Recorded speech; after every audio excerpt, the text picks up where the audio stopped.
အခန်း1နှစ်30ကျော်ဆက်ပြတ်ခဲ့သောဘောလုံးပွဲ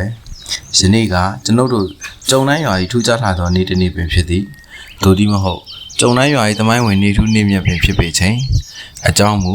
ကျွန်ုပ်တို့ကြုံတိုင်းဘောလုံးအသင်းနှင့်ကျွန်ုပ်တို့ရွာနှင့်ဆယ်မိုင်ခန့်ဝေးသောထုံတိုင်းရွာဘောလုံးအသင်းတို့၏ချစ်ကြည်ရေးဘောလုံးပွဲကိုကျင်းပသောနေ့ဖြစ်သောကြောင့်သည်ထူးခြားသည်ဟုကျွန်ုပ်ဆိုသောကျွန်ုပ်လွန်အပ်မထင်ကျွန်တော်တို့ကြုံတိုင်းရွာနဲ့ထုံတိုင်းရွာသည်လွန်ခဲ့သောနှစ်ပေါင်း20ကျော်လောက်ထက်ကပင်အညိုကြီးစွာဖြင့်ရှမ်းသူကြီးများတပ်ဖွဲ့နေထိုင်ခဲ့သောရွာနှစ်ရွာဖြစ်ခဲ့သောကြောင့်ဒီဟိုမှာကြုံတိုင်းသားဟိအားလုံးစုပ်ပြုတ်လို့တော့တစ်ခုပဲခြံတာကိုရေးရဆိုရင်မှပြောင်းမဲ့သဘောရှိတယ်ဟိပြေးမှထို့သောဖြစ်ခဲ့ရသည်မှလည်းလွန်စွာမှကြေကွဲပွဲဇလန်းတစ်ပုံမှအစပြုခဲ့ရသည်ကျွန်တော်တို့ကြုံတိုင်းရွာသားမောင်လူလှနှင့်ထုံတိုင်းရွာသူနှင်းမုံတို့ဤလွန်ခဲ့သောနှစ်20ကကြေကွဲပွဲဇလန်းမှာစားခဲ့ရချေတော့တာဒီလေလူလာတို့ကိုထားခဲ့ပြီလားကွာမလေးနှင်းမုံအဖြစ်ဆိုးလာကြီးရဲ့ဤကြောင့်မဖွယ်အကြောင်းအရာများကိုကျွန်ုပ်ခြံထားရစ်ခဲ့ပေအောင်မီနောက်အလင်းသင်မှကျွန်ုပ်တင်ပြသွားယခုအရေးဒီကထုံတိုင်းရွာနှင့်ကျုံတိုင်းရွာတို့ဤဘောလုံးပွဲကြည်တာဒီဖျားဒီနေ့ငါရေးလေလေအကန်ခမ်းမနေပါလားနော်စတော့ကျွန်တော်တို့သူ့ဘူးလေးချင်းကလိုရတော့မလားဗျပွဲချိန်လိုပါသေးတယ်အေးစေးနာကြအောင်သူ့ဘူးလေးချင်းကလိုဖို့ဗျာကိုတာပြောဆိုင်တော့မဖွင့်သေးတဲ့ဥစ္စာထုံထမ်းရွာသူကတော့ချောပါဗျာအနိုင်ကမ်းမှာတော့မှဒင်းလေးတို့ကိုအားနာစရာဟုတ်ပါလောက်လာမယ်အစကတည်းငါအသေးခံပြီးသွားပါတယ်စိန်ဝမ်းခွဲပြီးမြင်မညွတ်ဖြစ်နေတော့ဤနှစ်ရွာကိုပြန်လည်ပေါင်းစည်း၍ညီညွတ်ချစ်ကြည်စွာနေနိုင်ဖို့ကြိုးပမ်းသူကကျွန်ုပ်များရစွာတွေ့ပြီးသည်ဤဘောလုံးပွဲကြီးကိုစတင်ဖန်တီးရှိမှလည်းကျွန်ုပ်ပင်ဖြစ်သည်ဖြစ်ပေါ်လာရခြင်းမှာဤသို့ကျွန်ုပ်ဂျုံတိုင်းရွာ၏ရွာဦးဆရာတော်ပြန်တော်မူသောဇာပနာအခမ်းအနားတွင်စီစီကားကားဖြစ်အောင်ကြီးပါစီကကျွန်တော်ကတာဝန်ပေးအပ်လိုက်သည်ဒီကိစ္စကိုဥတုပိလူမျိုးမှသာကောင်းတဲ့ဖော်နိုင်လိမ့်မယ်ဗျထိုအခါကျွန်ုပ်မှာစဉ်းစားရချေတော့ဤဇပွဲကားဖို့ရကလည်းမဖြစ်နိုင်ငွေကြေးကုန်ကြများပါပြီနောက်တစ်ချက်မှာကျွန်တော်တို့ရွာနေမတည့်တော့ထုံတိုင်းရွာသူရွာသားများကလည်းဆရာတော်ကြီးရုပ်ကလပ်ကိုနောက်ဆုံးဦးချကြီးညိုလိုသည်ဟု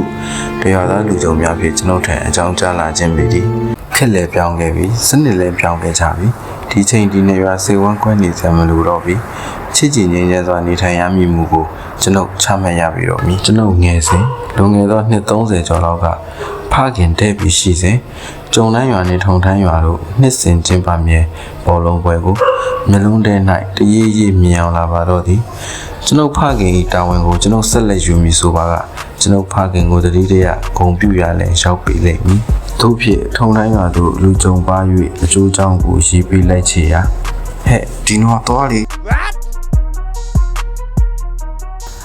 ထုံတိုင်းရွာသူကြီးဥဝေသာကလွယ်ကူစွာပင်လက်ခံကြောင်းကိုငင်းချင်းလွန်းပြန်တန်တမန်မှတစ်ဆင့်ရရှိခဲ့ကြတော့ပြန်စားတော့ရောက်လာပြီဟဲ့တကြီးပါစီတော့ပြကြစို့ကျွန်ုပ်မောင်ဝေသာစာရေးလိုက်သည်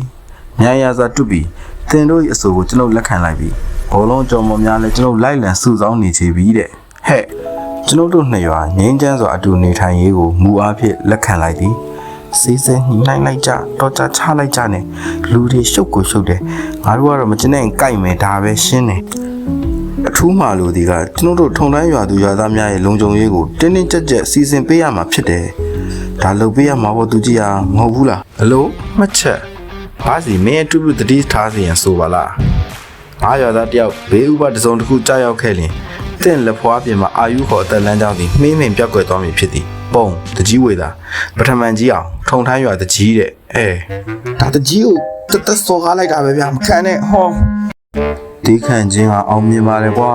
ကြီးဝေတာငါအကြောင်းသူကောင်းကောင်းကြီးသိပါလေဘိုက်ကလေးကရှူးရှူးရှဲရှဲဖြစ်နေသလောက်တကြီးပါစီကစာကိုဖက်၍ဒေါသပင်မဖြစ်အင်မတန်စိတ်တို့လွယ်သောပါစီကယခုတစ်ချိန်တွင်နှုတ်ဆက်နေချေတော့၏ထူးဆန်းပါပဲဘယ်ချိန်များတရားကြသွားပါလိမ့်နော်ကျွန်ုပ်တကြီးပါစီဒေါသမဖြစ်မှုကိုကောင်းကောင်းသိရချေတော့၏သူတို့ငယ်စဉ်ကိုရင်ဘဝကတကြီးဝေတာကဥပစီကိုကုလီတကားပိတ်၍ဘာစီဤထိတ်ပြောင်ပြောင်ကိုအကျိန်100လောက်မူးနောက်အောင်ထိုးပြီးကြတဲ့ကကြောက်ပါပြီဗျာဝေတာဟေ့ဆိုရင်ဘာစီတယောက်တုတ်တုတ်မြမလုပ်ရဲတော့ပြီငါတို့တပိတ်တွေမစေးပေးလို့ကတော့ဝေတာကိုသွားတိုင်မယ်ဒီနမဲကြတာနဲ့ဘိုက်ကနာကျင်တယ်လို့ဖြစ်လာပြီကြောက်ချေ တို့ဖြစ်တကြီးဝေသားဤပြန်စားကိုကျွန်ုပ်တို့ရရှိပြီးချိန်မှစပြီးဘောလုံးပွဲတော်ကြီးကျင်းပဖို့အတွက်ပြင်ဆင်ပြုမှုရတော့သည်ဟဲ့ငါဒီကကျုံးတိုင်တွေဘယ်ရောက်ကုန်လဲအကြီးလေးရေဘောပွဲမှာ9နိုင်လုံးဖို့ယူသွားတယ်လေ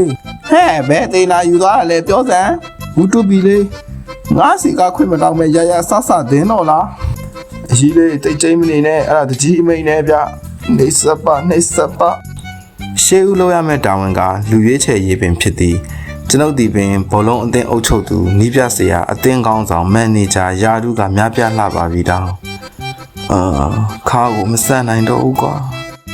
ဆက်တွေ့ရေရွာလေကချက်ကြီးရဲ့သားချက်တိုးကသူ့ကိုပါဘောလုံးတင်းနဲ့ထဲဖို့လာပြောသွားတယ်ဗျဘိုက်ကလေးမင်းကငါရဲ့လူရွေးချယ်တဲ့မူကိုပြောပြထားမယ်လူတစ်ကိုငါမသုံးဘူးခိုးတော့ကတို့ရရဲ့ဘောလုံးနာမည်ရလူဟောင်းတပါရင်သူတွေကိုပဲဦးစားပေးရွေးချယ်ရမယ်သူတို့ကအတွေ့အကြုံများတယ်ချက်တိုးကဘောတိတ်ကန်ကောင်းတာဆရာတို့ကဘလောက်ကောင်းငါရဲ့မူရတပါကိုပဲဦးစားပေးရမယ်ဒါဆိုဆရာတို့ကဘယ်သူတွေများရှာထားလို့လဲလူဟောင်းတပါတဲကဂိုးကိုခွာစား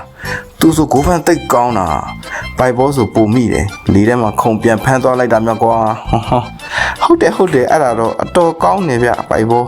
မိမရတော့လဲမိမကကိုဝင်3လောက်ပါလာတယ်ဆိုပဲဟဲအပူစုနေပါလားဟာကောင်ဘာဆိုင်လို့လဲတိတ်ဆန်းနောက်တန်းအတွက်လူပြိုကြီးစောတင်မောင်ကိုရွေးထားတယ်သူကမျက်လုံးလှင်နေကွာလာသမျှဘောနောက်ကိုလည်းမနာနဲ့လိုက်နိုင်ဟုတ်လိုက်လေဗျာမျက်စိလင်လာကတော့သူ့ရဲ့မွေးရပါပြီးစားပဲမိန်းကလေးဘလောက်များမလွတ်တန်းငန်းအဲ့လေကြည့်နိုင်တယ်ဘောလုံးတော့မနာနဲ့လိုက်နေတာလည်းမပြောနဲ့လေကောင်မလေးတွေကိုတနေ့လိုက်စကားပြောရတာကိုကွင်းနှံ့ရောကိုလေ့ကျင့်ပြီးသားဖြစ်နေတာပေါ့စတက်တော့ဟုတ်လိုက်ပြန်ပြီဟာနောက်အလဲတန်းကကိုပန်သူကရှေ့ရောနောက်ရောအပြေးလောက်ကစားနိုင်တယ်အဖြတ်တောက်ကလည်းကောင်းမှကောင်းမှန်လိုက်လေဆက်တို့ရဲ့အဖြတ်တောက်ကတော့တကယ်ကောင်းပြီအငှားဆိုင်ကစားအုပ်ထဲကသူကြိုက်တဲ့ပုံလေးဆိုဖြတ်တောက်ပြီးနေရာမှာကတ်ထားလိုက်တာတက်ရရှိပါဗျာပန်သူတော့စားအောင်ငှားသွားပြန်ပြီဘာဒီဖြတ်ယူထားမှမသိဘူးတေချာစင်ပါအာလာဘာကလေးကျွန်တော်ပြောနေဘောလုံးအကြောင်းတော့ဟုတ်ပါတယ်ကျွန်တော်ကဆက်တွေးမိလို့ပါဒါနဲ့ရှေ့တန်းကရောရှေ့တန်းကတော့မင်းပဲဘိုက်ကလေးဘာမှမလားလို့ကွာမင်းရဲ့ချင်းကိုငါသိတယ်လေမင်းငယ်တုန်းကဘလောက်လိန်ဆွဲကောင်းတယ်ကိုသွင်းကောင်းတယ်ဆိုတာငါသိဆုံးဘိုက်ကလေးခင်ဗျာလိန်နဲ့လှဲ့တယ်ခောက်တယ်ဆွဲတယ်ကန်သွင်းလိုက်ပြီခင်ဗျာဟုတ်ကဲ့9တိုင်းနဲ့တခြားစီပါပဲခင်ဗျာတို့နဲ့အဓိကဘောလုံးသမားများရွေးချယ်ပြီးနောက်သူတို့နှစ်တွဲဖက်မိဝိုင်းရင်ဘောလုံးသမားများရှာဖွေရတော့ဒီအားလုံးကအိမ်တော်ကိုစီကြောက်၍ဘောလုံးနဲ့ဝေးကွာဒီမှာကြာမြင့်ပြီမို့ဘောလုံးမှုမင်းနေတရေနဲ့ချုပ်တာလားလုံးလေးလားဟုပြန်မေးရမည်လူစားမျိုးကြီးသို့တော့မတက်နိုင်အတက်နိုင်ဆုံးကျွန်တော်ရှာဖွေရပေခြင်းလာဟိဆန်ဖို့စီသွားစီအောင်ဒုက္ခထင်းခုန်နေတာတရက်ပြည့်ရင်တရက်ကျုပ်အိမ်ကစားဝတ်နေကဲကွာဆန်ဖို့အိမ်နေတော့ခါငါပေးမယ်ကဲမြောက်သွားမင်းဝင်ကန်ဟုတ်ပြီလားအင်းလေရွာအတွက်ပဲဗျာကန်ရတော့မှာပေါ့ဒါပဲတော့ဟုတ်ပြီကျမယောက်ျားခြေချိုးလက်ချိုးဖြစ်လို့ကတော့ဒါရမြင်နေတော့တလုံးကဆောက်ရှောက်မယ်မပူနဲ့ဘောကဲရမလန့်တော့လန့်လာတို့ဖြစ်နောက်တစ်ယောက်ထံခြီတက်ကြသည်သူကရှေ့တန်းညာစွန်လူယခုမူရာလုံငန်းလောက်ကင်စားတော့နေသူနာမည်ကဟေးမင်းသားအကြောင်းစုံပြောပြပြီးနောက်ဟေးမင်းသားကမဝင်မရဲဖြစ်ပါမလားဗျာလူကလည်းငကိုကထပ်ပိန်နေပြီဟုတ်ပါ AI ရဲ့များဖြစ်နေရောလားဖြစ်ပါတယ်ကွာငါကတပားကိုယုံတယ်မင်းတို့ရဲ့အတွေ့အကြုံကနဲတာမှတ်လို့ဤတို့ဖြင့်အရန်ကစားသမားပါဝင်15ရောက်တိတိကိုရွေးချယ်မိတော့သည်တဘာရင်များမှုအနိကတင်နှန်းများပို့ချရင်မလို့ကျွန်ုပ်ဤလှုပ်ဝက်တင်ငယ်တာကစားကွက်ကိုသာအတီးတီးမှာကြလိုက်တော့ဤ6တစ်လေ1တစ်2တစ်3ရင်းတွင်တကြီးပါစီကတကြီးပီပီဝင်၍သူလဲတော်ချောင်းတက်ချောင်းနားလဲချောင်းတမကုံပြချေတော့ဤကျုပ်လဲအရင်ကတော့ဘောသမားပေါ့ဗျာအခုတော့အသက်ကကြီးပြီလေနှုတ်မို့ဆိုဟာတကြီးနဲ့ဗျာဒါမျိုးဆိုတာငငယ်ခံနိုင်တော့ကခွဲထားရတာဗျဖြစ်ရလေဗျာဟာကောင်တူပြီငါပြောတာဒါမဟုတ်ဘူးကွာဟာတားမယ်စေနာနဲ့ပါဗျာ